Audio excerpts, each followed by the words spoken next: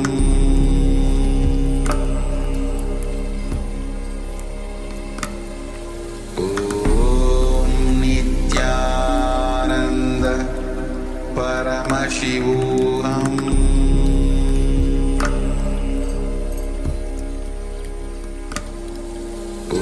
Om Nityananda Paramashivoham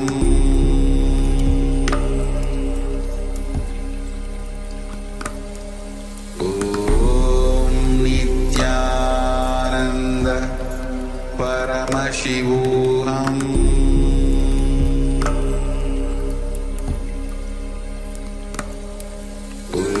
Om Nityananda Paramashivoham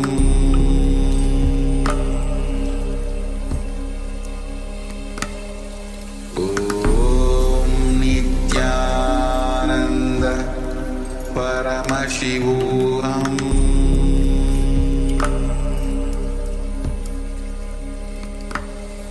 Om Nityananda Paramashivoham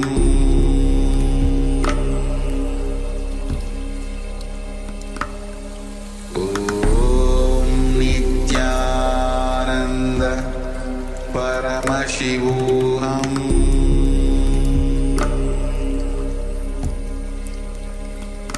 Om Nityananda Paramashivoham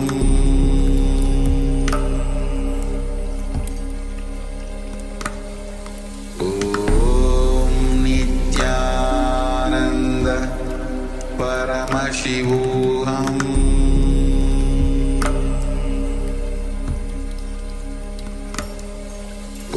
Om Nityananda Paramashivoham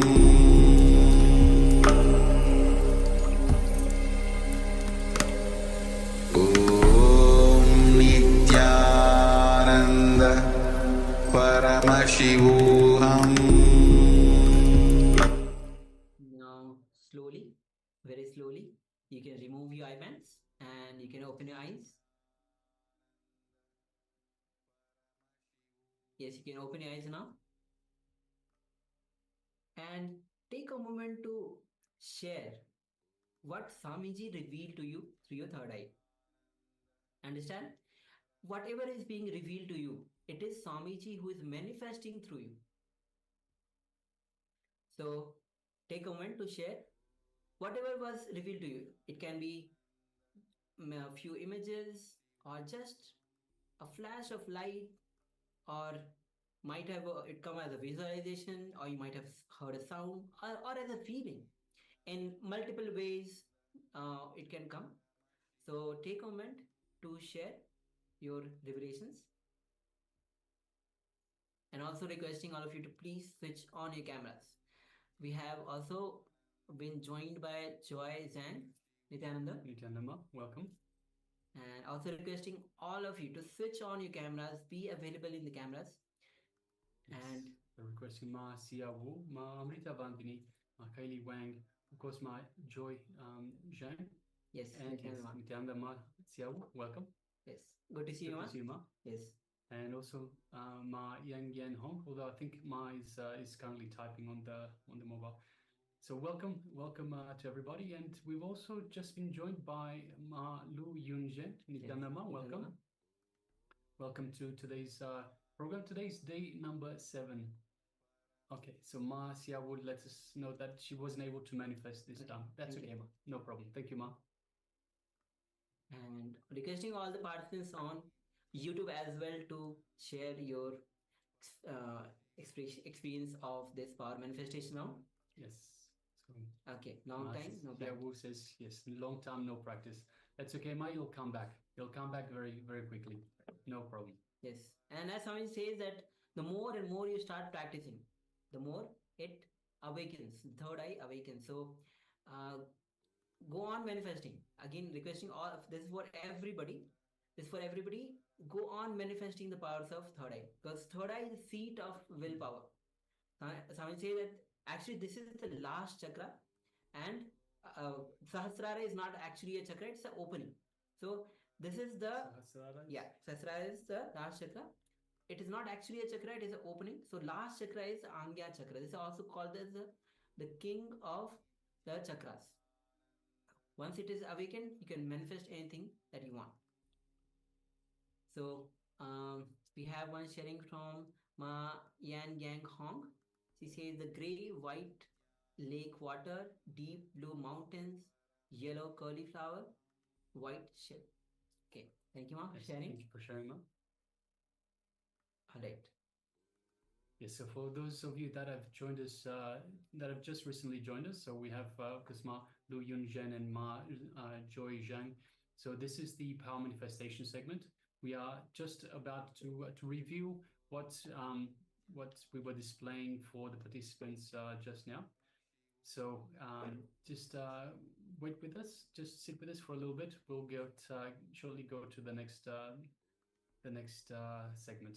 So if anyone else would like to share, please take a moment and share with us what was revealed to you in your third eye.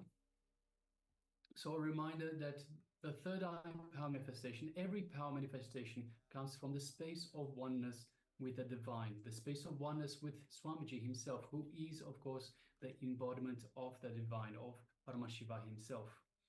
So it is very important that we concentrate on holding this feeling connection to Swamiji, on feeling connection to the divine. And also another very important thing, reminder again, I've said it previously for the participants that are here. I think maybe perhaps not Ma Joy Zhang, perhaps. So it is important to understand that the mind has nothing to do with the powers. So the mind only gets in the way.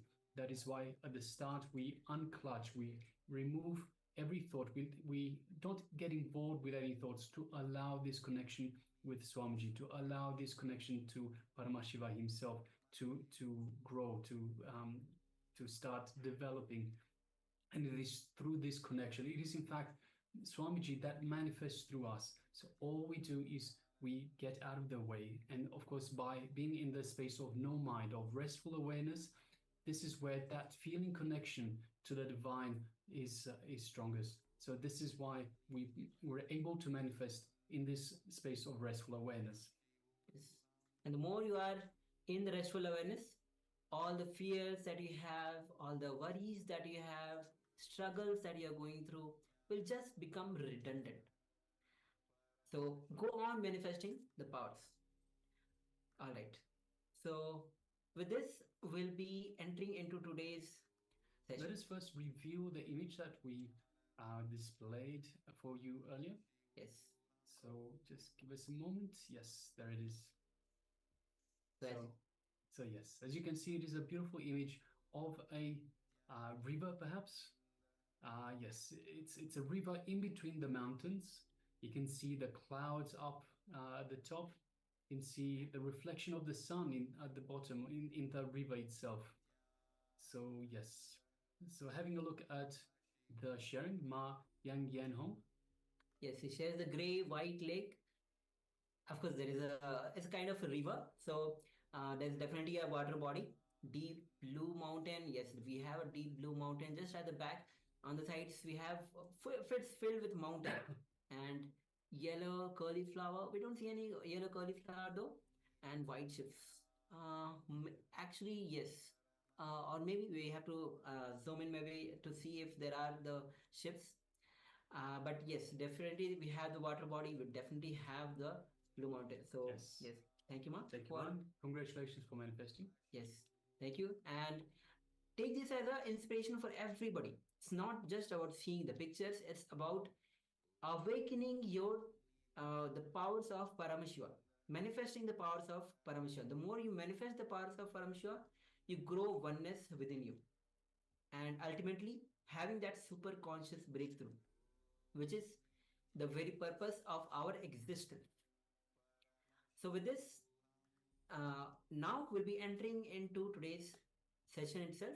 And today we have, today the program itself will be on Ananda Spurna. The Ananda means bliss. Spuna, the flowering of the bliss. And the deity is today Sadashivamurti. So today we'll be going through all the 7 chakras. So as Swamiji says that we have, thank you teacher, okay, thank you ma'am. And we have, Swamiji says that all the energy points, when it meets, that forms chakras. That energy point, when the energy point meets, that is the point where that point is called as a chakra. So, and today we'll be going through all the 7 chakras, and as we go through the life, these chakras in various ways it is blocked, whether it is through worries, fear, lust, or any kind of emotions that we go through. Because of so many reasons, all these chakras gets blocked. So we'll be working on each of these chakras, understanding these chakras, and how you can unlock these chakras and how you can awaken the potential of these chakras. Okay, so let us all get ready now and let us prepare ourselves for the first revelations by the Supreme Pontiff of Hinduism, which is, of course, introducing the chakras. So Swamiji will be talking about what exactly are the chakras and just introducing us into this topic. So requesting all participants, please sit comfortably with your head, neck, and spine in a straight line. And once again, for the new participants, we remind, by sitting with the head, neck, and spine in a straight line, we allow the Kundalini energy to flow freely through our spine, through our body. But more than that, it allows us to focus, to better focus on the session itself. So once again, requesting everyone, please sit with your head, neck, and spine in a straight line, and let us get ready to receive the revelations from the Supreme Pontiff of Hinduism. Yes.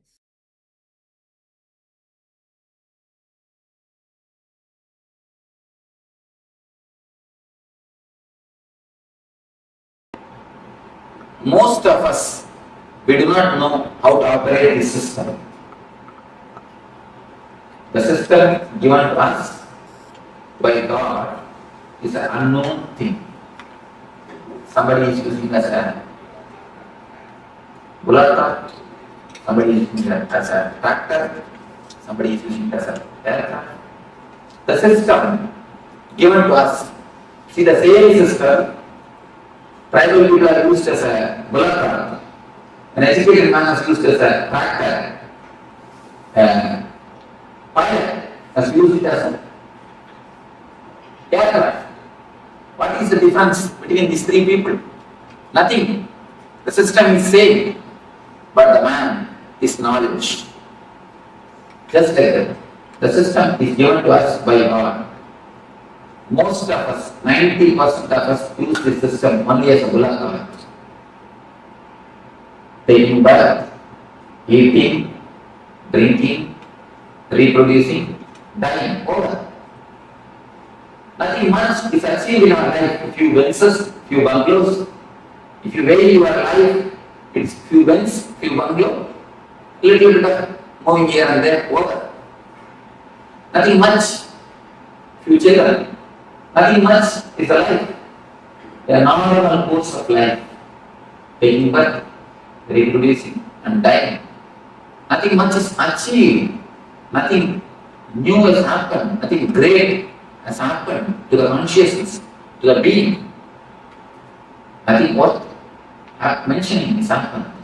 Somebody came and asked me, Swami, why in the cemeteries, in all the graveyard, it is called born and died. Born, such as the date, died, such as the date. Why? Nothing worth mentioning happens in between. That is only worth mentioning things.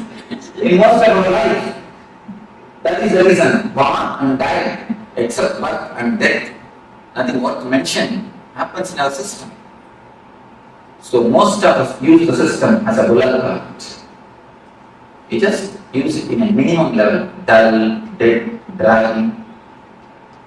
Most of our life, if it is tuned, it can be tuned only dull, dead, dry. This is the first level, first layer of life. The second layer of people who have entered into the zone of heart, who become artists, who become the painters, dancers, musicians, who enter into the next dimension of their life, not for money's sake. If you dance just for your being's beauty, if you sing just out of your bliss, if you paint just out of your joy, you became a painter, or a dancer, or a musician. The next dimension of your life, when you explore, you use your system as a tractor. A man with a simple head can never become Thakur. If you want to become Thakur, you need to have your next dimension. Persons like Thakur, Ganga, all these great scientists are the next layer. They can be called as something more than scientists because they explore the next dimension. That is the reason the Nobel is given for giving them. Gitanjali, the monumental works of the great dancers, when they create the masterpiece of dance, or the art, or the poetry, they explore the next dimension of their being. They explore, they see the next dimension of their being. So these are the people who became practice, who see the next level of their life. Fulfillment, that is the reason the great poets, even if they die in poverty, even if they die with no property and in poverty, they have a very deep, satisfied death that they have lived their life ultimately, that they have lived their life with a fulfillment. They live in a very poor way. They do not have wealth, they do not have the outer wealth, but they live in a rich way. Wealth is different, richness is different. They do not have the comforts, but they live in a very rich way, like kings. And if you read the Bharati's life, Bharati is a great poet from Tamil Nadu. To read his life, he is lived in a very poor way. But if you see the way in which he lived, simply a royal, he lived more like a king than a beggar. You can see all the poets, great poets, they are not lived wealthy way, in a so-called wealth, the outer comforts, but their life is really rich because they have seen the next dimension of their being. They know the ecstasy of the human being, of the human possibilities. Whatever way you can express your being, the possibilities of human being, the next dimensions of possibilities, they are touched. The third layer, only a Buddha, Krishna, Rama, these are the great intelligent masters who have used their system as an aircraft. These are the few people who have used their system as an aircraft. Majority, 90% of us used as a bill of art. 8 or 9% who are artists, are the great dancers, great poets, they use as a character. Only a handful of people. See, if you want to know the human history of humanity, you don't have to read the millions of people who have taken birth and died. All their history is not necessary. Just read 10% history. A Buddha, Krishna, this 10% life history is more than enough to know the whole history of humanity. These are the people who are milestones on the human history. These are the people who have created turning points in the human history. Just like that, if you know the few man's history, you can know the whole history of the humanity. These few enlightened persons are the persons who have used their system as an aircraft. Not even, there is no need even to have 2 fingers, 2 hands. 1 hand is enough to count this type of people. Very handful of people. Buddha, Krishna. These are the very few who had a great impact on the humanity, who has used their system as an aircraft, were real pilots, are the pioneers of the human evolution, of the human growth. If you see the difference between the villager, the tribal man, and the pilot, nothing much. Only one thing. The villagers don't know how to operate the mechanism. The tribal people, they know how to operate the system. That's all. Nothing. The tribal people, they don't know the mechanism. The pilot, he knows the mechanism. Nothing else is the difference. Only a very small difference. It is not that something needs to be added. No. Only one difference. They don't know, he knows. That's all. Just like that, if you know how to use your system and mechanisms in your body, in your mind, in your being, you can become a pilot. You can use this system for the optimum result. You can use this system for the maximum result. You can convert this system into an aircraft. The mechanisms which exist in your system is what is called chakras. There are 7 chakras in our being. The energy centers. These energy centers are real mechanisms in our system. If you know how to open them, how to activate them, how to remove blockages from them, how to energize them, you can simply transform your system into aircraft. As long as you do not know anything about that system, you will be just pulling your being.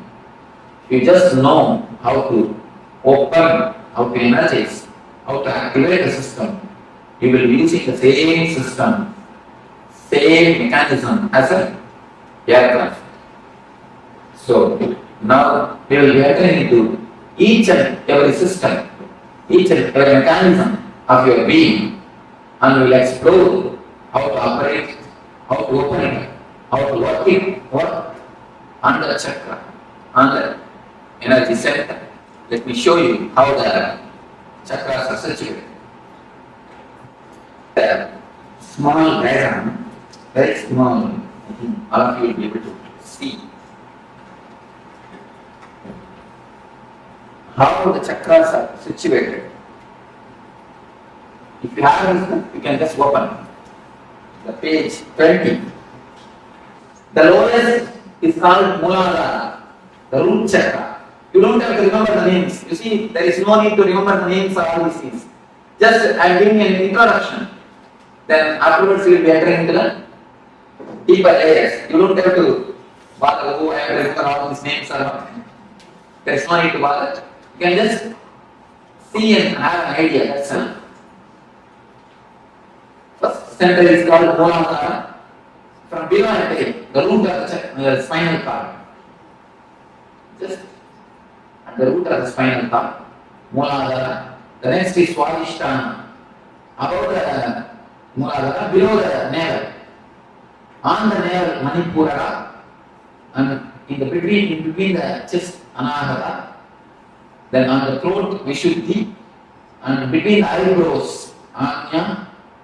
Top of the crown, top of the head. It is called Sahasrara. This much is enough. You know that, if you have a basic idea, few energy centers which exist in our being. Now, we are going to work on each and every energy center, each and every chakra is connected to some emotion of our being. You can see throughout the world, in all the languages, the love and the heart, these 2 words are used as synonyms. Am I right? The love and the heart, these 2 words are used as synonyms. Any language, it is not that all the languages are happened, are created in one time or one place. all the languages are created in a different space, in a different time. But around the world, almost all the languages have got the same expression. The love and the heart is used as a synonyms. Why? Something more than verbal connection exists between these two. Some experiential connection is existing. If you really observe, then you can understand. If you meet a friend after 10 years, your childhood friend, after 20 years, with whom you have a lot of very loving and sweet memories, suddenly something will be flowing from here. You can observe. Have you observed, any of you?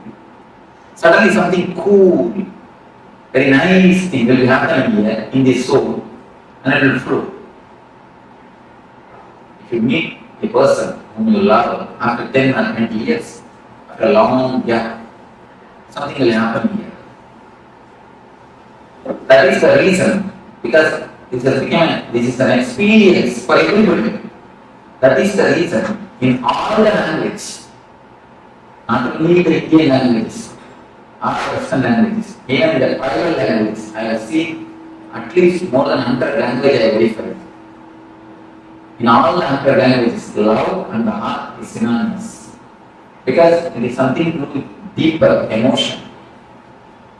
So the love is the emotion which is related to another chakra, the heart center. Just like that, each and every emotion is related to each and every chakra. If you receive any shocking news, or the news which you can't bear, immediately the first effect will be on your stomach. You will have a stomach upset. The stomach will be upset, either you will have diarrhea or loose motion. Have you observed anybody who had experience? You can always listen, it's an experiential thing. The first blow will be for Manipura chakra. The worry and depression is very closely related to Manipura. And again you can see, in all the languages there is an expression. If you receive some news which you can't tolerate, you say, I can't digest it. I can't stomach it. I can't digest it is an expression in all the languages. Again, because the worry and depression is very closely related to Manipura chakra. Like this, each and every emotion, the sex is related to Muladhara chakra. The chakra which is in the near the end of the spinal cord, the root of the spinal cord. Each and every emotion is very closely related to one chakras. If this emotion is handled properly in our life, each and every emotion is an energy given to you by God.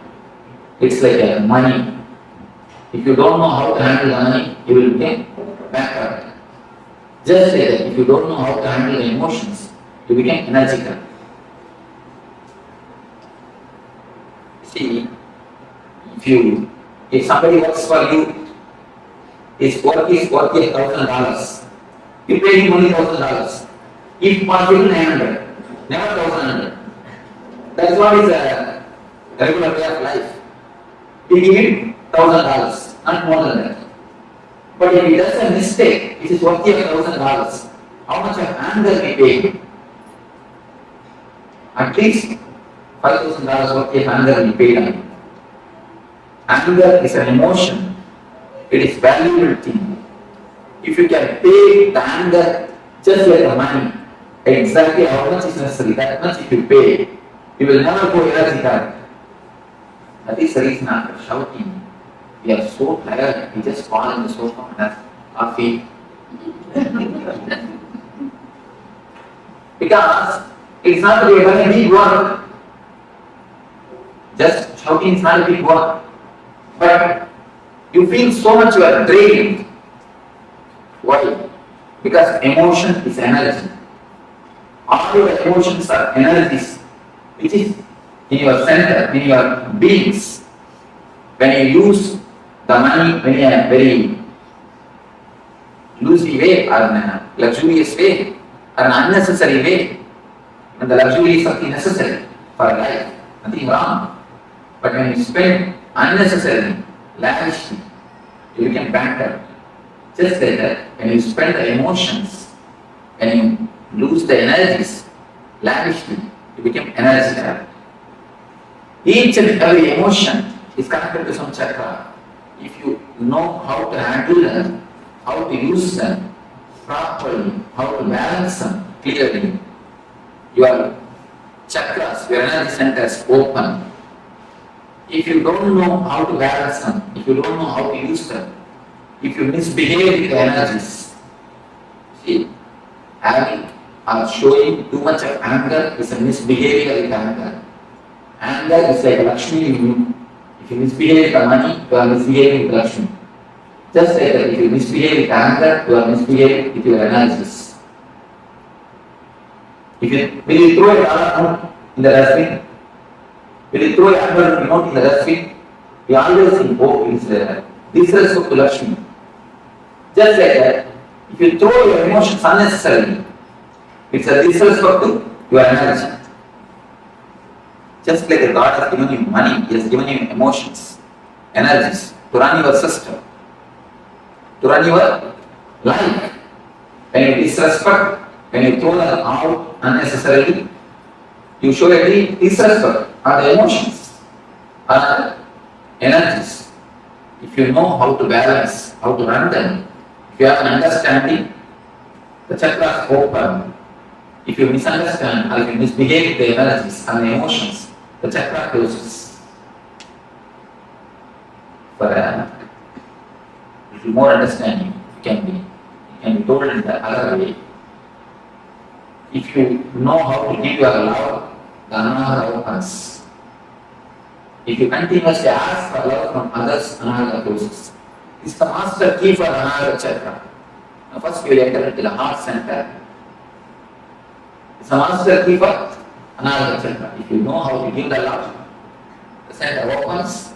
If you ask for love, it closes. It's the first master key. One more way you can understand. If the chakra opens, you will give the love. If you give the love, it opens. If you give the love, it opens. If it opens, you give more love. More opening, more love. More love, more and more opening, and more love. It's like a this side circle. Now it is this side circle. More you ask, more it is closed, more it is closed, more and more you ask. The ball is rolling in the down way. This way. It is getting more and more black and more asking. Now we are going to stop the ball by the meditation and start rolling this way. Then more opening. Once the chakra starts opening, the more love overflows. When the more love overflows, the chakra opens little more. When the little more is opening happens, the more love overflows. The ball rolls this way. The chakra rolls this way. The whole program is just to stop the ball rolling this way and start the ball this way. We are going to work on each and every chakra to open the chakra, to see the emotions are balanced, to see the energies are centered. First, in each and every session, we'll have a small discussion on the chakra, then your meditation on the chakra. The meditations are taken from many religions. I wanted to present, I wanted to prove all the religions are centered on the same thing, the one ideology, how to make you more joyful and more blissful. First, how to make you more joyful. It means how to make you more happy in the life with the outer persons. And then how to make you more blissful. How to make you more blissful without the outer world. First, be joyful with the outer world. Then be blissful without the outer world. So this is the step, this is the reason why the meditation or the religions are born on this world. This is the central core of all the religions of all the world. That is the reason I have taken meditation techniques from Sri Vaishnavism, the religion preached by the great Vaishnavic masters. Each and every session we will have a discussion and then a meditation. This year we will have 7 sessions on the 7 different chakras. Finally, tomorrow evening we will be having the energy version, which is the peak or pinnacle of this camp. Later on we will be explaining what is energy version. Now let us enter into the Anahata chakra, the heart center. First question I receive is, people ask me, Swamiji, I haven't bypass surgery, will the chakra be as it is? Will the chakra be there? Whether you went bypass surgery or the angiogram, don't worry, the chakra will be there. Because it is not physical, it is more metaphysical. If you can give 2 more touches, I can show you. You have a ribbon, you can give me 3 ribbons. Next question. I'll show you how the chakras exist.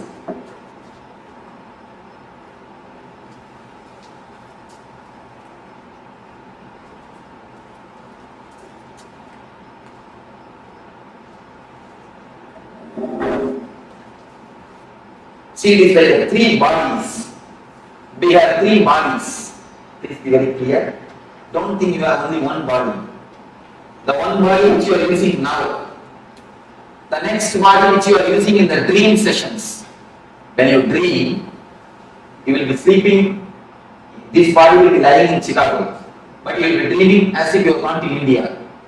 Then with which body you are going to India?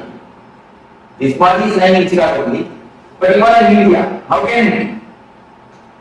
So the body which you are using to go to India, the subtle body, that is called Sukshma Sarira.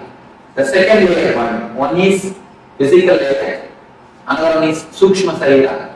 The third layer of body is a Karma Sarira, which is called the causal body, which you use in the deep sleep. When you fall asleep without even dream or the wakeful state, in a deep layer, in the third layer, now what you are using is physical body. What you use in the dream is subtle body. The body which you use in the deep sleep is called causal body. You have 3 bodies in your system.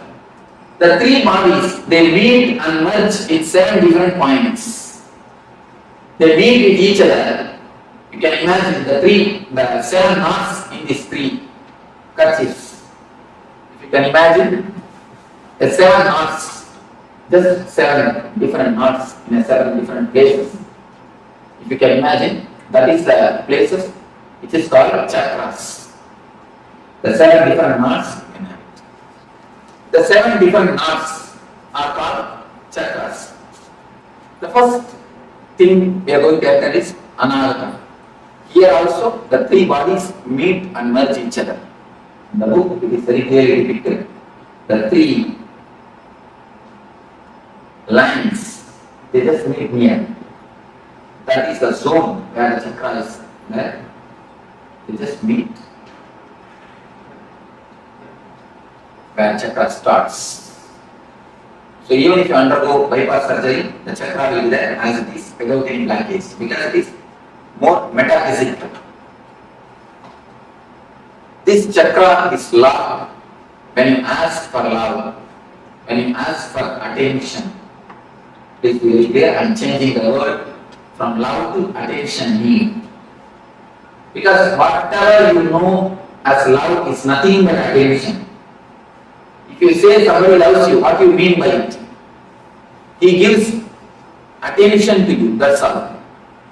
He gives all his attention, or all his time, all his money, all his energy, or all his space to you. Attention is what we call as love. Actually, except a man who is enlightened, nobody can know what is really meant by the word love. Whatever we know about love is nothing but attention. If you say that he loves me or she loves me, what it means? She gives you enough of attention, he gives you enough of attention. He gives you enough of his energy or money or whatever. Once the attention is given, everything else is slowly given. So the attention is what is called love in our language. When you give your attention to others, the chakra opens. When you give your attention to everybody, whomsoever asks, when you leave overflow, this chakra opens. When you start giving, this opens. When you start asking, this chakra closes. You can just see, you can just stand in your life. Almost all our life is just centered on the attention of the others. From the young age, we are trained, you can see the young kids. They will just put 2-3 steps and then they look at your face. If you smile, you agree for what they do. Then they do the next steps. Otherwise, they stop and they wait for your concern. You can see in the young kids, anything they do, just they look at your face for the confirmation. For your okay. Only when you say okay, they go for an ahead. Or they wait. Just like from that age, we start expecting the attention or the okay from the others. The same thing continues till our end. You can see in how many places you just wait or expect the others okay, others attention. You can see more than 80% of your decision is influenced or it is waited. You just wait or you just ask for their confirmation, for the others smile. It is not only economically, mostly psychologically. You feel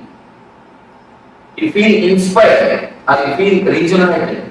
You feel power or the energy only when you get a confirmation from the others. Each and every move of your life, you continuously see whether somebody confirms it or not. You wanted the smiling face of the other. Almost it's like a psychological slavery.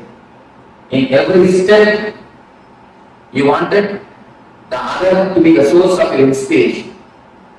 If you just stand, you just sit in your room and scan the lifestyle in which you are living, almost 90% of your decisions, 90% of your life is just for the other's opinion, asking the other's attention, expecting the attention of the others, expecting the opinion of the others.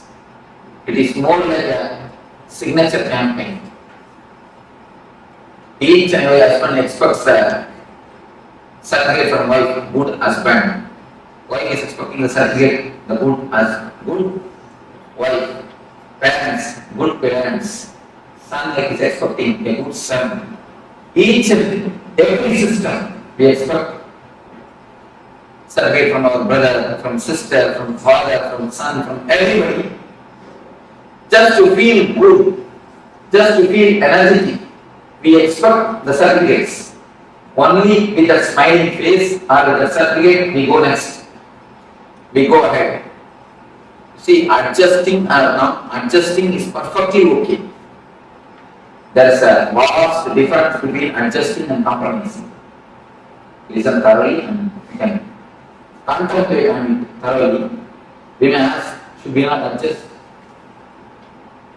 Adjusting is perfectly okay, but compromising is very bad.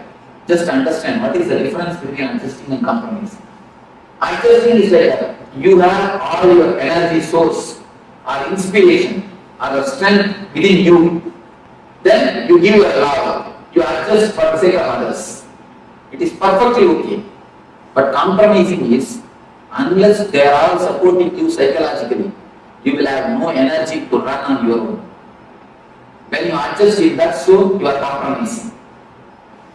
Most of our life, we have somebody else as a psychological strength for us. If he smiles at you, you have all the energy to run. If he does not open his mouth, if he doesn't smile, the whole day you will feel depressed. Have you observed any time? If he doesn't smile on you, as soon as early morning when you wake up, if he doesn't give his smile, whole day you will feel very low. If some of your boss, or the husband, or the wife, or the son, or the father, if some of them didn't give their attention or their smile at you, immediately you will feel low. It means they are the legs or they are the feet for you to stand. A psychological slavery, psychological handicap feel. I call it psychologically handicapped. In America, I saw so much of respect is given for the handicapped people. Everywhere you are parking for separate parking for handicapped, separate way for the handicapped people, separate bathrooms or restrooms for the handicapped people. Everywhere. Physically handicapped is much okay, nothing wrong. But psychologically being handicapped is a simply sin. Please be very clear. I am giving a new definition for sin. Don't think sin is something what you traditionally understand. Sin is something scolding others, telling lie. Of course, that is different. But I am giving a new explanation for sin. Sin is psychologically dependent on others. That is the first sin. Because when you psychologically depend on others, you try to possess them. First, understand how many ways you have invested your energies on others. Most of our business becomes failure. Why you know? Till the business project comes to a shape, 90% of project is over. Till the time you get a inspiration, a smile, or a okay from your inspiration source. At one point, if that is removed from you, if the inspiration source is lost, immediately the whole thing tumbles down and goes to pieces. Have you seen the children playing with a playing car? They just build a castle. They just build a house with a playing cars. If you remove one car, what will happen? At least the children are intelligent. They build their castle with their own cars. But you build a castle with others' cars. When he gives a certificate, a good husband, you collect that. Good wife, you collect that. Good brother, collect. Good sister, good son, good father. You collect all the certificates and try to build your personality. Just like a car's castle. And if anyone at any time takes away their certificate, removes their certificate, their source, what will happen? The whole personality just collapses. That is what I call depression. Most of your energy is centered on somebody else. Only if they say, psychologically you have a center, only if they say what you do is right. Even if it is right, you are not convinced. You ask for their certificate. You ask for their attention. That is the reason. Till the end, you don't feel you are independent. How much you speak about independence, how much you speak about freedom, it is all only the word. Only when you start loving others, when you don't expect the love from others, when you stop expecting the attention from others, you are really independent. Till the time you are a psychological slave. Whatever you speak about independence or freedom, you are a psychological slave. Because your source of energy depends on others. Only if he smiles, you can run. If he doesn't smile, what will happen? You will not run. You will feel very low. You will feel very dull. You will feel very depressed. The source of inspiration, as long as the source of inspiration is somebody else, you cannot have your freedom, your anamata cannot be active. Your energy center can never be totally awakened. totally alive. First thing, find out where all you have invested your energy center, on whom all you are dependent. Please be very clear on whom all you are dependent psychologically. You need how many smiles to run. Try to reduce the number of smiles. Even without that smile, start running. Even without that okay, start running. I am not telling you to go against the society, no. Do your same routine, same lifestyle, but try to reduce the number of smiles. Don't expect, don't keep them, don't make them as the source of inspiration. There are few things which you may not be able to drop at all. Then at least keep them in a good rapport, so that at the time of emergency, let them not take away their cars. If they take away their cars at the time of emergency, then you fall into the real deep depression. So try to become independent. Try your best to be on your own. Try to center all your energy at your own heart, at your own source, at your own personality, at your own being. When you feel you are not able to cut or you are not able to run without one person's smile, understand that I am not able to run without these 2-3 persons. And at least keep a compromise with that 2-3 persons. You will know that I am compromising with the 2-3 persons. I am not serving them, I am compromising with them. Please be very clear. Don't expect any reward for your compromising. Many of us we think, I have served my husband so many years, all these duties I did, but I never had any reward. He never did anything for me. Be very clear, if you really serve, always you will have reward. But all our service is just compromise. He is the source of inspiration for us, so we compromise something. So be very clear, all your work, all your attitude of seva, we again and again tell, I took care of my son so much, I did so much for my son. After growing, he never did anything for me, he went away with his wife. Be very clear, if you have done really service, if you would have done really something, if you would have given, you would have never lost. We just give and take. He is the psychological support for us, so we compromise with him.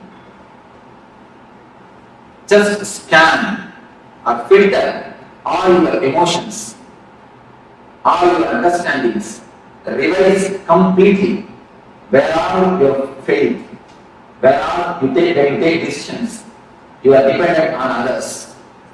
This one understanding can give you a tremendous strength on your own, to stand on your own, to run on your own. When you understand it's a slavery, you will never invest your energy on others. As long as you understand only problem, people say, Swamiji, I understand the smoking is bad, but I am not able to stop it. Then be very clear, never till you understand. If you really understand, you can never fight, you can never again smoke it. Do you say, I understand, if I put my hand in the fire, it will burn, but I am not able to resist the temptation to put the hand? You never say that. Once when you understand the hand, if I put my hand, if I put my finger in the fire, I will get burned. You never do it again. You always keep yourself away from the fire. The same way, if you really understand that there is a psychological slavery, simply you can see, you can be so clear, you can be very clear, it will transform your life. Only thing we don't understand. Have this understanding after going back to the house and after a few days. Just sit in your room alone and scan your life, where all you have invested your energies, who are all inspiration sources for you, and try to organize, try to bring all the energy center on your own being. Don't let somebody else to drive you. If you keep somebody else as an energy source, you are allowing somebody else to be a driving force for you. So naturally you will be living for somebody else. And he is the inspiration source. Naturally you have to take these ideas and work out. You have life or the time only to live your desires, not all everybody's desires. If you try to live 5-6 persons' desires on your life, where is the time? Where is the energy? Where is the money? No. When we try to live somebody else as an inspiration, we have to live their desires also, because they will give their ideology also. Whenever they are inspiration, they will give their ideology. So, you will be dancing for so many persons' tunes. You can dance for one tune. In front side, somebody is putting Paramashivoham. You go and put 2-3 steps. Then this side Western music. You shall just come and shake your hand. And then this side immediately some Carnatic music is going on. Then you have to jump here and do for one more tune. And that side Kathakali is going on. You have to go on 2-3 steps. How will it be? The whole thing will become mess. Now our life is nothing but that. Each and every tune you try to dance. Will it be possible? No. It will never be possible. If you try to dance for one tune, your life will be successful, even if you don't know dancing. You will create new dancing. What you do is what is dance is key. It is not the dance, it is not some basic rule. If you don't do according to that, it is not dance, nothing like that. I have seen all the great dancers are unique. People who go beyond the rule and still they maintain the grace, they are the successful dancers. People who maintain the rule, I have always seen they are only millions. In any field, when you go beyond the rule and still you maintain the grace or the beauty, then you are a successful dancer. Either in a classical dance or the Western dance. Go beyond the rule and maintain the grace, you are successful. So, anywhere, only when you have your individual, only when you have yourself as a center, you can be successful. So, here is a beautiful meditation technique from a Tibetan Tantra, the Tibetan Buddhism, to center your energies. Now, a small understanding you have about this Ananda, then we will be entering into the meditation or the technique to center your energy. After the meditation, we will be entering into one by one sessions.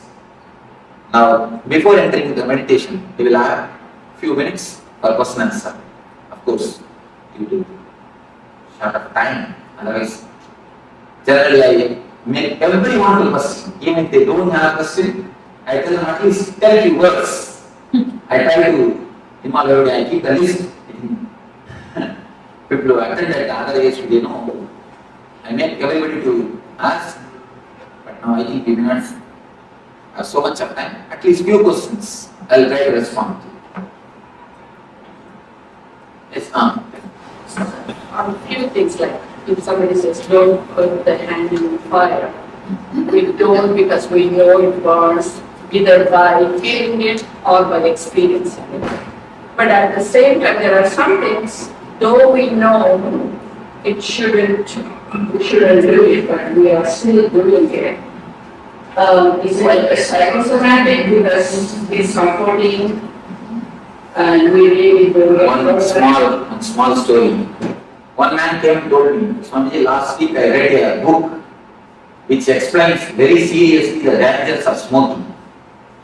How they get cancer, how many problems come due to smoking. Then I stopped.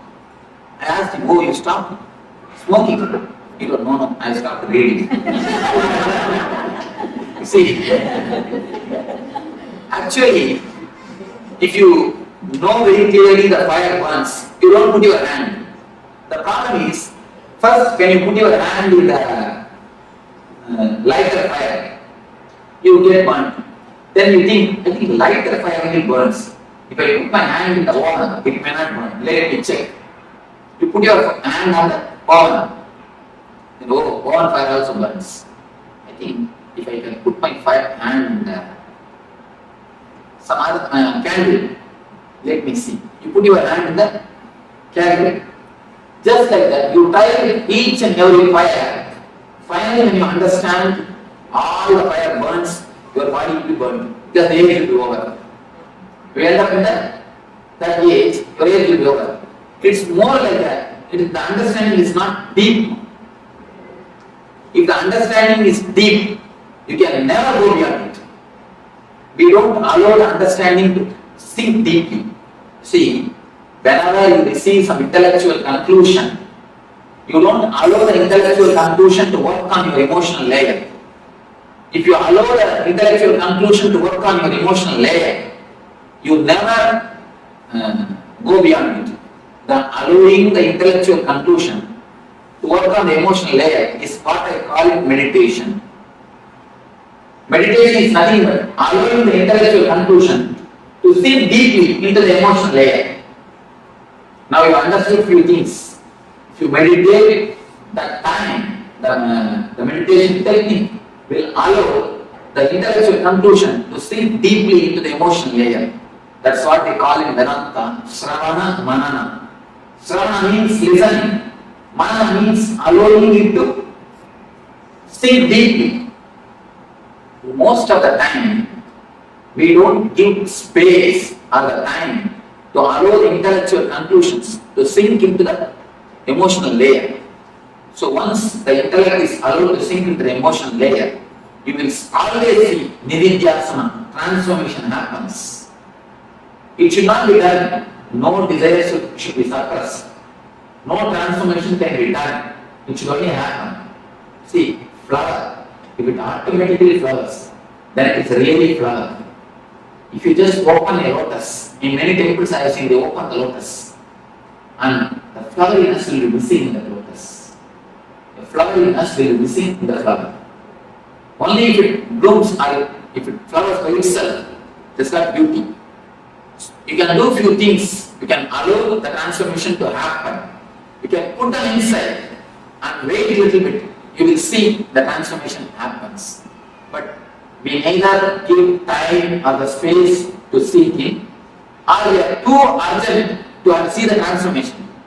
The desire for transformation is so pushing, so urging us. You see, the desire for the outer object and the desire for transformation, both are not the same. When you desire too much for the outer object, you make mess of it. Just like that, if you desire too much for the transformation, you make mess of it. Put the idea aside, just wait for a little. Allow the seed to sprout. A small story. Once 3 monkeys, they got a mango. They were living in a forest, they got a mango fruit. If one monkey gets a mango fruit, you know what will happen. The 3 monkeys, they already worked for that. So all the 3 have to have a share of the mango. Now the problem starts. How to share? Finally all the 3 monkeys, they got together and they have decided, see, this one mango, we 3 cannot share. We will plant this mango, pour water, put fertilizers. Then it will become tree. We all will have enough of mangoes when it becomes tree. They all decided, they put they planted the mango. See, the first one, he took the responsibility of pouring water. The next took the responsibility of putting the manure or the fertilizer. The third took the responsibility of security of the seed. All the 3 are doing their duty so religiously for 6 months. For more than 6 months.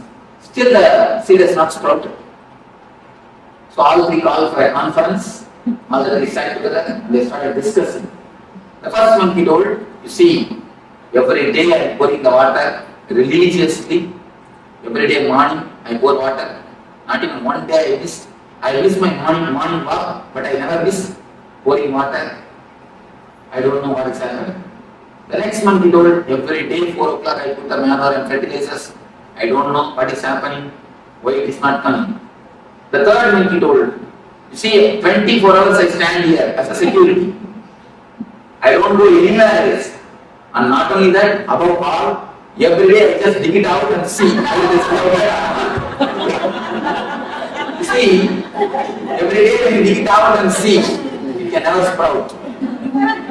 Pour water, put manure, and wait for a few days to sprout the seed by itself. Just like that. We listen something now, and we do meditation for 20 minutes. Immediately it's for, oh, still no, nothing has happened. Still no transformation has not happened. So wait for some time. Give little space for the seed to sprout. Allow the conclusion to sink in and do the meditation. The conclusion is the seed. Meditation is the manner. Just give little bit of space or the time to see to sprout. Otherwise, we will be digging just every day and see what indication we will be doing the same. Just the digging itself will stop the sprouting. Digging creates a guilt. You see, digging I have seen many people. As soon as you hear these things look so nice and so well put, immediately you start working it out. When you start immediately, naturally you will feel you will have one pitfall. Then you create a guilt. Oh, I am not able to do. I am not able to see. The guilt that I am not able to stop smoking creates more trouble than the smoking itself. The guilt becomes so deep thin layer in your life. You decide, I cannot put all these things into the life. I cannot practice. The Swami can practice because he has lived all his life, but I cannot practice. You come to a conclusion that these are outdated ideologies. These cannot be practiced just by one or two pitfalls. That's the reason I'm telling you, allow the transformation to happen. You will see it always happens. I have not seen single seed die. Maybe in the outer world, seeds may die. In the inner world, no seed dies.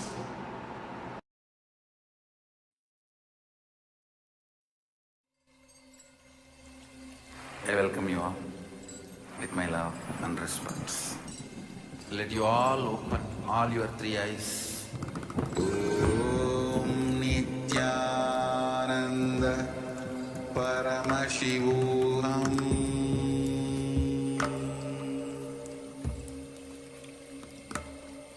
Om Nityananda Paramashivoham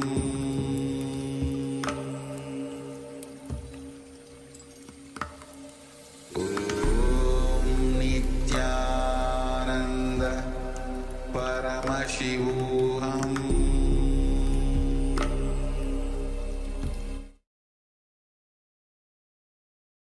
Yes, Nityanam, all of you. Chandam, welcome back. Yes, and what a revelation by Swamiji on the introduction to chakras. So very clearly Swamiji mentions that how when the three bodies that we have, when they meet each other, that meeting point is forms the 7 chakras. And each of these chakras gets blocked by particular types of emotions. And especially Swamiji mentions about the Anahata chakra, how to why this chakra gets blocked and how to unblock this Anahata chakra. When we ask for love, when we seek attention, actually Swami says that most of us, all of us don't know what is love. Only an enlightened beings know what is love.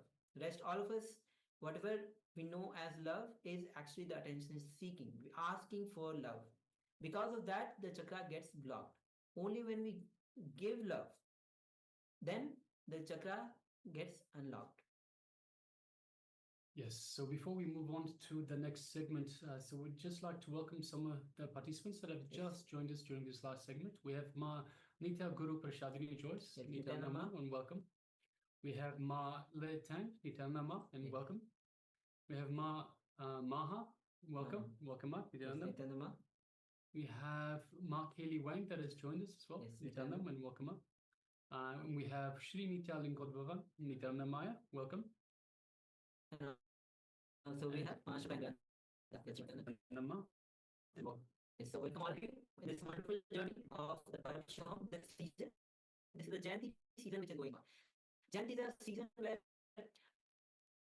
It's Swamiji's own personal celebration of Nitya Jayanti. Swamiji's Jayanti, its own celebration. So that's why this Paramashivoham is special for all of us. So welcome to this journey of Paramashivoham, and I hope all of you have. It has been today is the day 7 of this Paramashivoham, so it has been 7 days, especially for the new participants. And so will be as we go forward, we'll be working on different dimensions of our own body, different aspects of our own life, and Swamiji will be revealing so much. So stay tuned with us as it's going to be 21 days. So yes, so with this, as we move from introduction to chakras, we'll be entering into the activity for the introduction to chakras. So in this activity, as we are about to enter, will be there'll be 3 steps. First will be we'll be drawing the sketch of the human body. We'll be actually projecting this sketch so that you can have a look and enter into this activity where this represents all the 7 chakras.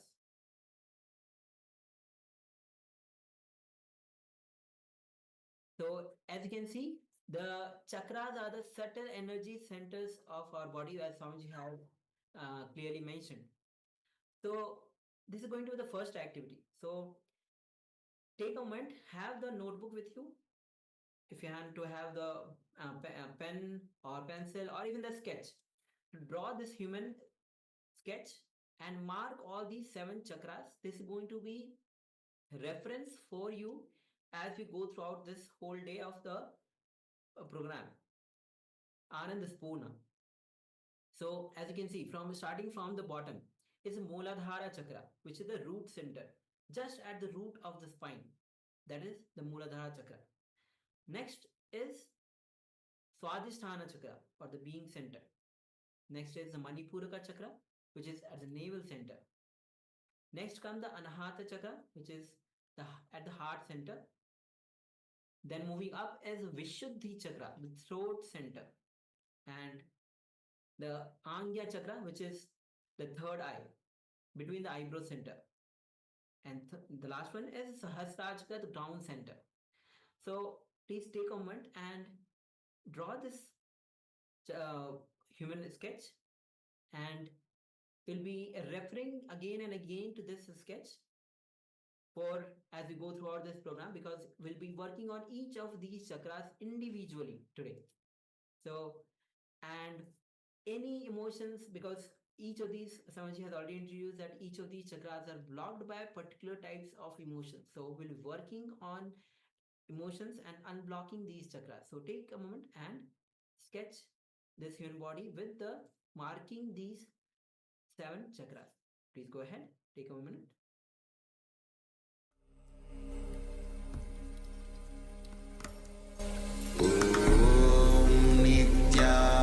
Nityananda Paramashivoham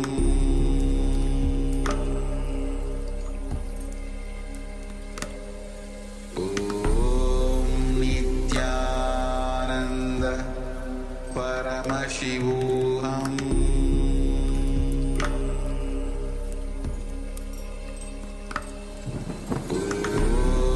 Nityananda Paramashivoham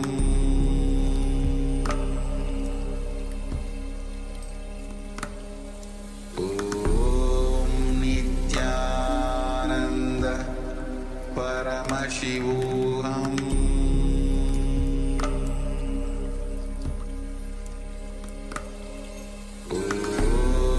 Nityananda Paramashivoham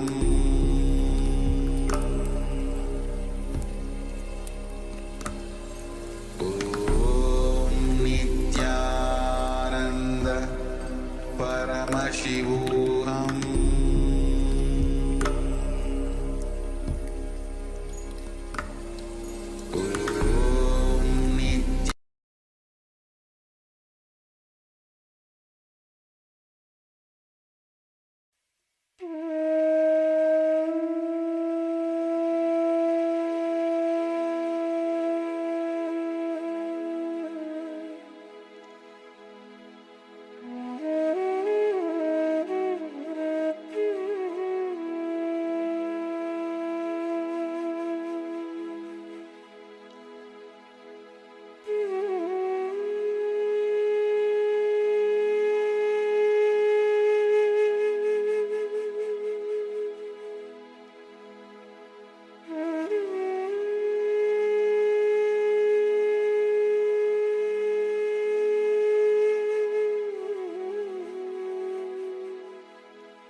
So let us now move on to the next step as we display the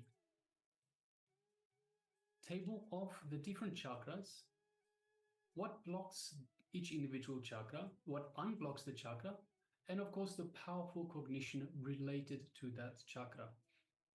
So let us start. You can start penning down. Meanwhile, I'll go through this as well. If you have any questions, please do let us know in the chat box. So starting with the Muladhara chakra, which is at the bottom of your spine, the root chakra. It is blocked by greed and lust. And it is unblocked by dropping your fantasies and by welcoming the reality. So greed and lust is what fuels your fantasies. And of course, by dropping the greed and lust, you drop the fantasies and you welcome that reality. And the powerful cognition for this Muladhara chakra is move from perception to reality. Next, we move up to the Swadhisthana chakra, which is blocked by fear, especially the fear of death. And of course, Swamiji beautifully tells us that all the fears actually boil down to the fear of death. So there are just different aspects, these different fears that actually the root of each fear is the fear of death. The Swadhisthana chakra is, of course, unblocked by facing fear and by facing death itself. And of course, we don't encourage people to go and put themselves in dangerous situations, of course, but by actually facing the feeling of the fear itself. So when you get the fear of death itself, you face it instead of running away, thinking of something else, trying to put it down or ignore it. Just face it. Just go through the fear, go through it and experience it, and that way it will dissolve away. So by facing death itself, by facing the fear, whatever the fear might be, it unlocks the Swadhisthana chakra. And of course, the powerful cognition for this is fearlessness is not the absence of fear. So fear will always be there. It is an energy. It is an energy that can fuel you. But it is important to understand that while it is always going to be there, you don't have to succumb to it. You can face it. So fearlessness is not the absence of fear itself, but it is the courage to handle, courage to face the fear itself. Next, we move up to the Manipuraka chakra, which is just above the navel. It's in between the navel and the heart chakra, and it is blocked by constant worry. So we worry about future events that have not happened based on the failures of the past. So while we worry, we block the Manipuraka chakra. And of course, Swamiji beautifully tells us that most of the worries, in fact, 99% of the worries do not even come true. So it is just worry for no reason. So the way to unblock this chakra, this Manipuraka chakra, is to stop worrying. It is in fact worrying about worries. It is worrying about nothing. So the way to unblock is to stop worrying. And the powerful cognition for this Manipuraka chakra is that all our worries are nothing but a collection of words in the language that we speak, in the language that we know. Next, we move up to the Anahata chakra, the heart chakra, in the center of our chest. And Swamiji has beautifully told us about this Anahata chakra in the revelations just prior. It is blocked by seeking attention and love from others. It is being needy for attention, needy for love. And the chakra itself, the Anahata chakra, the heart chakra, is opened, it is unlocked by expressing selfless love. Selfless love is love that is without expectations. Selfless love is something without expecting anything back, anything in return. So by expressing selfless love, not expecting anything in return, that is how it is unblocked. And the powerful cognition is responsibility. It gives you tremendous control of your life and makes you a leader. So responsibility is very much related to expressing love, to caring for those that you are responsible for. So that is why the responsibility is the powerful cognition. So responsibility and love, compassion are very much related. The next chakra, we move up to the Vishuddhi chakra, which is the throat center. It is blocked by comparison and jealousy. So when we compare what we have to what others have, and we become jealous, comparing with others. So when we don't understand that we have enough, we are enough for what we need. So the universe has given us, the cosmos has given us everything that we need to navigate through our life. But unfortunately, we compare ourselves to others, to what others have. Of course, everyone is on their separate individual path. So what unblocks this chakra, the Vishuddhi chakra? It is unblocked by exhibiting your individuality without worrying about others. So without worrying about what others have, without worrying about what others say. And the powerful cognition, of course, is that you are unique. Every single one of you, every single one of us, we are unique. We have our own path, our own expression of the divine. So as such, we cannot compare, we should not be jealous, because what we have is just for us, exactly for what we need in this path, in this lifetime. Next, moving up to the Anya chakra, which is just between the eyebrows. It is also known as the third eye. This Anya chakra is blocked by seriousness and ego. So when we are too serious, we start creating issues, problems for ourselves. So, and it's also the ego, which the ego itself is not our true self. So we must understand the ego is our false self. Our true self, of course, is our high self, our divine self, which is the one that is in oneness with Paramashiva. So what unblocks this chakra, this Anya, third eye chakra? It is unblocked by innocence, pure, simple innocence, and intelligence. So simplicity, innocence, intelligence. And of course, by shedding all forms of the ego, by not getting involved in the games that the ego plays. And the powerful cognition, of course, is drop your ego and dissolve in the divine. So the ego is the false self, the divine is your true self. Drop the false self, your false ego, and dissolve into the divine. Next, we move up to the Sahasrara chakra. And of course, Swamiji beautifully tells us this is actually not so much a chakra as such, but an opening to the cosmos, to the divine energies of the cosmos. It is still blocked, so even though it is an opening, it is blocked by discontentment, which means not being happy with your situation, whatever it might be, not being happy with anything that you have. So it is unblocked, of course, by gratitude, by showing gratitude to the divine. And this is a very important understanding. Gratitude unblocks your Sahasrara chakra. Not only that, but by showing gratitude, you actually strengthen that feeling connection to the divine itself. And the powerful cognition is when you do not take life for granted and you are sensitive and appreciative of everything around you. So when you are appreciative, when you have gratitude of everything that you have. So Swamiji beautifully tells us we always look at what we don't have. We compare what others have to what we have, and we always point to what we don't have, but we don't appreciate what we actually do have.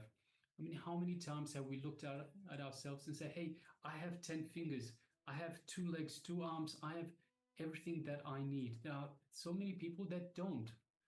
We have to be appreciative of everything that we do have as well. These are the things that we require for our life. This is for our path. So everyone has their own path. Everyone is a unique expression of the divine, and everyone has everything they need to navigate through this path. All right, so we'll just give you a few more moments to write this down. So take a few moments, write this down, and we'll come back in a few moments. Please go ahead.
down slowly. You can relax and make sure that you're keeping this table for your reference. And also, we'd like to welcome, we have Ma Nitya Aghor Rupni who has joined us. Ma Ananda Aghor Rupni who has joined us. Nityanama. Nitanma, and welcome. Yes. And we also have Ma Nitya Swatantra Anda. Nityanama. Nitandama, and welcome. Yes. So good to see you, Ma Ananda Aghor Rupni. And with this, will be just a little again intro, like all the emotions. Swamiji has very clearly mentioned that all the emotions, like whether it is worry, whether it is lust, discontentment, jealousy, fear, ego, and attention need, are purely because we find a connection between independent incidents, between independent thoughts, and create a concept of for ourselves and start relating with that concept. So in the Nitya Dhyan meditation, the cleansings and the Nitya Dhyan meditation actually cleanses and energizes the vital energy centers in our own body, which are very responsible for seeing emotions and stored negative memories. So, Swamiji already introduced that due to various emotions, whether it is worry, lust, or various kind of things, our chakras, each of these chakras get blocked. So, when we do the Nitya Dhyan meditation, it cleanses and energizes these vital energy centers in our body. So, make sure that you remember, because as we move on, we'll be working on each of these chakras to unblock it, cleanse it, and unblock these chakras to awaken its full potential. All right, so now let us move on to the next segment, which is the power manifestation segment. Yes. So the next is the power manifestation, which is consciousness over matter. This is one of the beautiful power manifestation that Swamiji has given to us. So before entering into manifesting this power, let's enter into the Sas Pramana, which is the scriptural reference for manifesting the power of consciousness over matter. So this is taken from Vijnana Bhaira Tantra, Dharana 95, Sutra 120, and the words goes as Vachit vastuni vinyasya sanadrishti nivartayet tajjnana chitta sahitam devi sunyalayo bhavet. Bhagavan Paramasiva says, having fixed one's eyes on a particular object, vastu, one should slowly withdraw the sight from that object, as well as slowly eliminate the knowledge of that object along with the thoughts and impressions of it. Then, O Devi, one abides in Shunya, the state where there is nothing other than this exists, which is the state of all inclusiveness or infinity. All right, so let us now prepare ourselves. So we'll be starting with having a fruit or a coconut in your hand. So we request all the participants, if you have a coconut, that is the best. If you don't have a coconut, any round fruit. So request everyone to please gather a coconut or a round fruit and have it with them in preparation for this power manifestation. So please take a moment and gather the round fruit. Once you have a round fruit or a coconut with you, do let us know so we can proceed forward to the next step of the power manifestation. So just take a moment now and gather a coconut or a round fruit.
So please let us know once you have an object or even the coconut or the round fruit. You can show in the camera or you can just wave your hand or give thumbs up. Let us know, then we'll be entering into the next step of manifesting this power of consciousness over matter. Yes, Ma Ananda Gurupi says thumbs up. Thank you, Ma.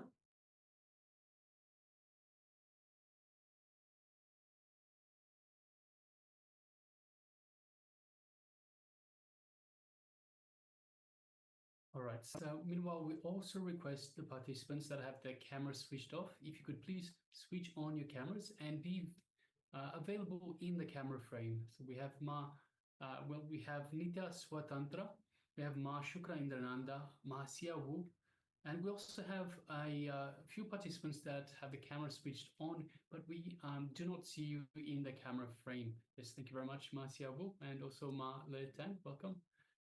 Good to have you. So we And also, yeah, we also have Srinit Lingodvan, whose camera is on, but it's totally dark. Can you make yourself available in the light so that you are available in the camera?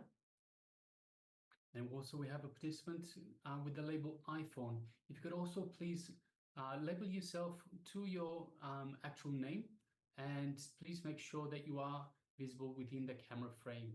So the participant that is with the iPhone, labeled iPhone, requesting you please change your name, the label to your actual name, and please make sure that you are visible within the camera frame. All right, so once you have the coconut or the fruit ready for this power manifestation, let us sit comfortably, once again with the head, neck, and spine in a straight line. You can close your eyes if you wish, or you can keep them open. Just have the fruit in the palm of your hand, so you can have your hand just in front of you. Make sure that it is straight, it is plain. It is not so important at this stage. So for now, in this round of power manifestation, we will just feel the vibration of the fruit itself. So let us sit comfortably with the head, neck, and spine in a straight line. And let us just connect to Swamiji in our inner space. So in the Anandagandha region, just visualize Swamiji in your inner space, just in the area below your heart center. And take a moment and feel the energy that is radiating from Swamiji's image, Swamiji's murti in your inner space. And feel the oneness, the space of oneness with Swamiji. Now we'll be moving our attention just gently to the third eye.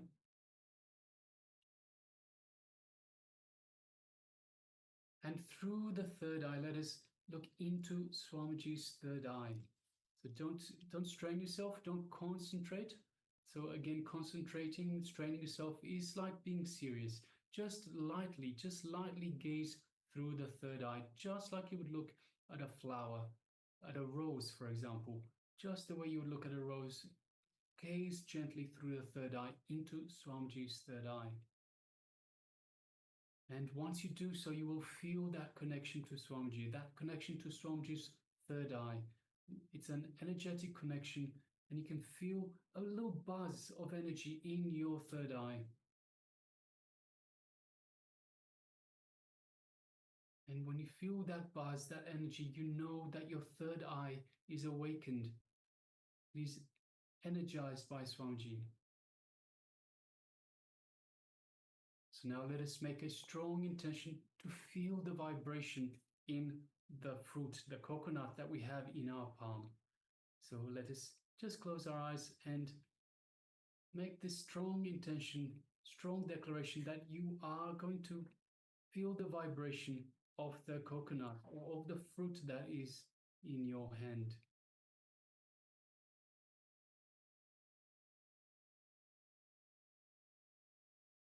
Now let us start chanting the Mahavakya.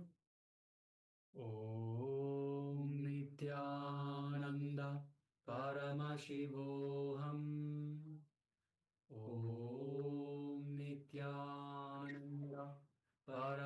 Paramashivoham. Om Nityananda Paramashivoham. Let's continue chanting the Mahavakya. And from this space of oneness with Swamiji and the strong declaration, feel the energy in the fruit or the coconut in your palm. Let us now begin.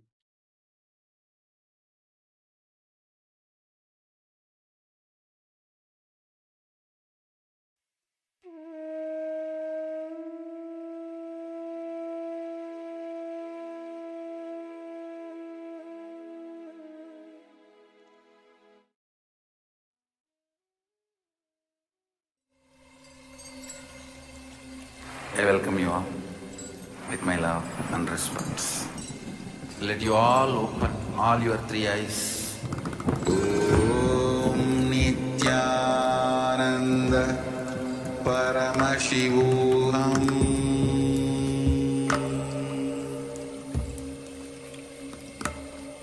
Om Nityananda Paramashivoham.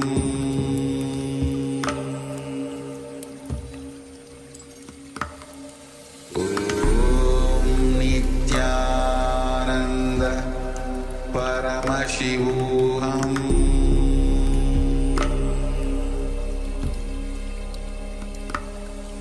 Om Nityananda Paramashivoham.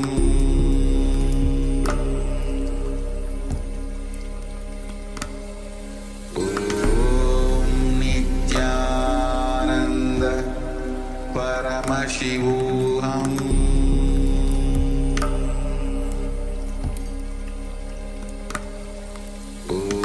Om Nityananda Paramashivoham.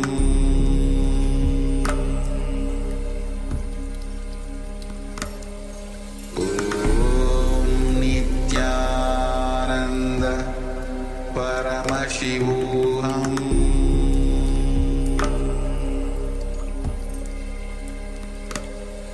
Om Nityananda Paramashivoham.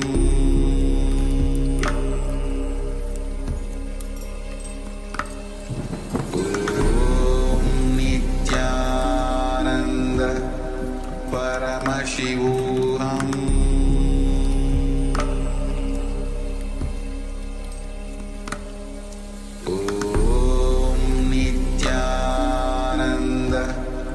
Paramashivoham.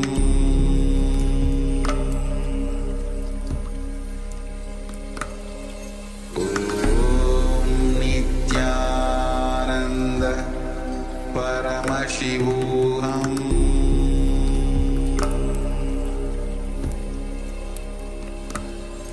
Om Nityananda Paramashivoham.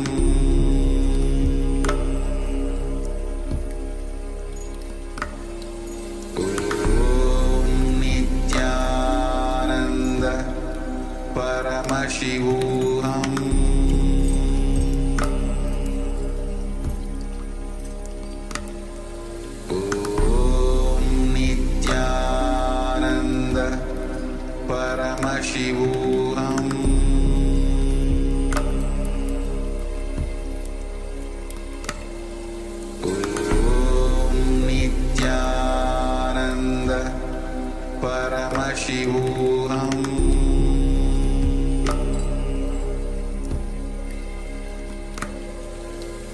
Om Nityananda Paramashivoham.